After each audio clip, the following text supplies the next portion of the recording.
Can the Galaxy Z Fold 7 really replace my iPhone 16 Pro and my iPad mini?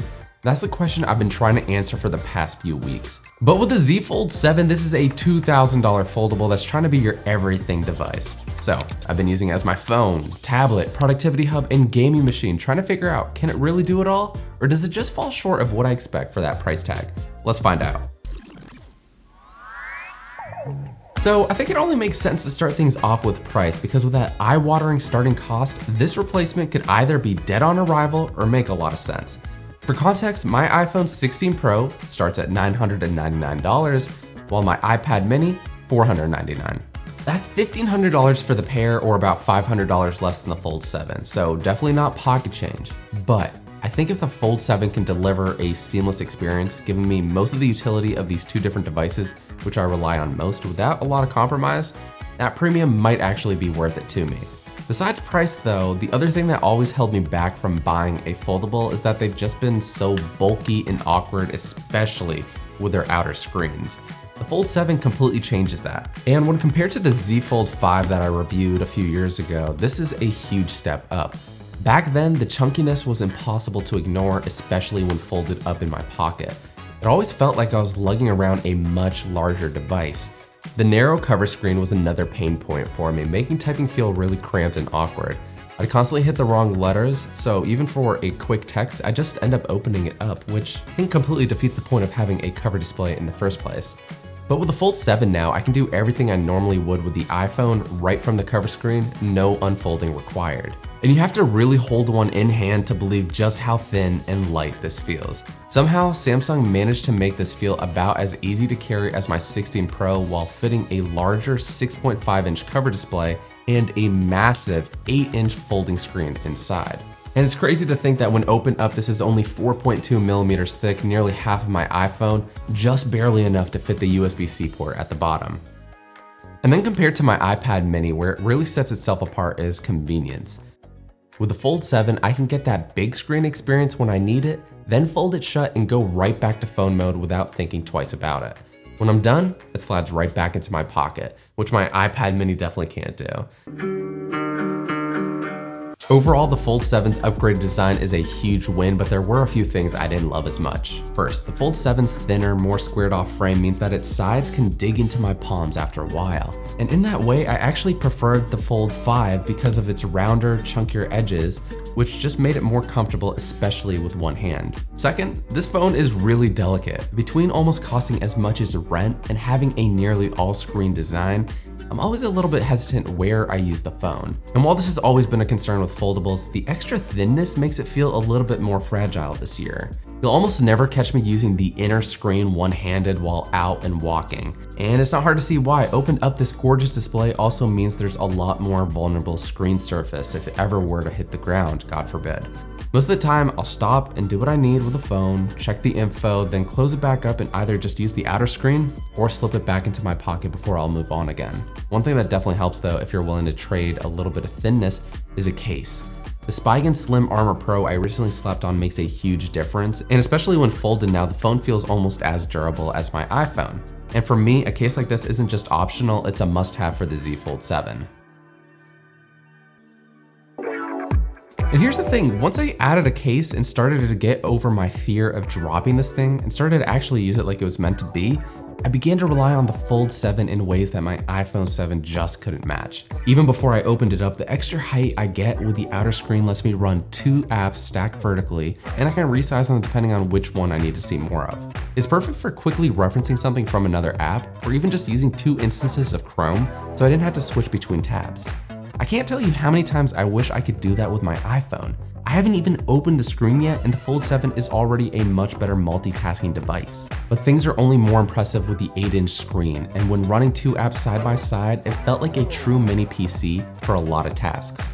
One of my favorite things to do is to have Chrome open next to Google Maps while restaurant hunting, to research the menu, or draft an email while also referencing links from online. The comparison gets a little bit more interesting though when putting it side by side with my iPad mini. Overall, the Mini has the leg up with the larger 8.3-inch screen that works really well for single apps and 2 at a time. I can see more on screen, especially with more text-heavy websites. On paper, the Fold 7's 8-inch screen might not sound significantly smaller than the iPad mini, but what I found interesting is the more squared 10:9 aspect ratio compared to the 3:2 on the iPad. It made things feel more cramped on the Fold 7. And even though the Fold 7 can run up to 3 apps at once in split screen, neither orientation proved to be that useful for productivity compared to the iPad. Taking things even further, with the Fold 7, I only have a few different layouts for resizing my apps. My iPad mini, on the other hand, now runs iPadOS 26, which gives me better multitasking and windowing features that are very similar to a MacBook. I can freely resize my apps, and I'm not just limited to using 3 on screen at once. And when paired with a mouse and keyboard, it's been a great way to get lots of work done, all without needing a real laptop. But one of the other main reasons I bought the iPad mini in the first place is to edit photos in Lightroom. It gives me plenty of extra screen space to see all the details in my images, and I think it's the perfect screen size to use with the Apple Pencil. But speaking of Pencil, I'm really bummed that they dropped S Pen support with the Z Fold 7 this year. With a larger screen, this would have been the best fold yet to try it out on. And besides editing photos, I could have also seen myself really using this to quickly mark up or sign documents, which, considering I could have done this on the Z Fold 5, this is a major step back. And sure, dropping pen support is probably a big part of how they got the phone this thin, but considering I'm also trying to replace my iPad mini, it's not a trade-off I'm ready to make. Beyond using the phone to get work done, I was also really interested to see how well the Fold would be for reading. Depending on where I am, I usually use my phone or iPad to read a mix of books, comics, or catch up with the news, especially on my commute to work. What I quickly realized is even with the screen closed, the Fold 7 was a much better choice for reading compared to my iPhone thanks to the larger outer screen. And opened up, I felt like I was getting a similar enough experience to the iPad mini where I didn't really notice the smaller screen here. On top of that, I also found it a lot more comfortable to read, especially with one hand compared to the iPad, which could get tiring much more quickly. And because of that, I think the Fold 7 might just be the perfect form factor for reading on the go. What about other entertainment? For the more casual games that I usually play on the go, like Fallout Shelter, unsurprisingly, this was a better experience than my iPhone. The screen is big enough to give me a more immersive experience while still being very portable when I need it. And here's the part I didn't expect to like so much: running emulators. I just installed Fullroid, which is a free Game Boy Advance emulator for Android.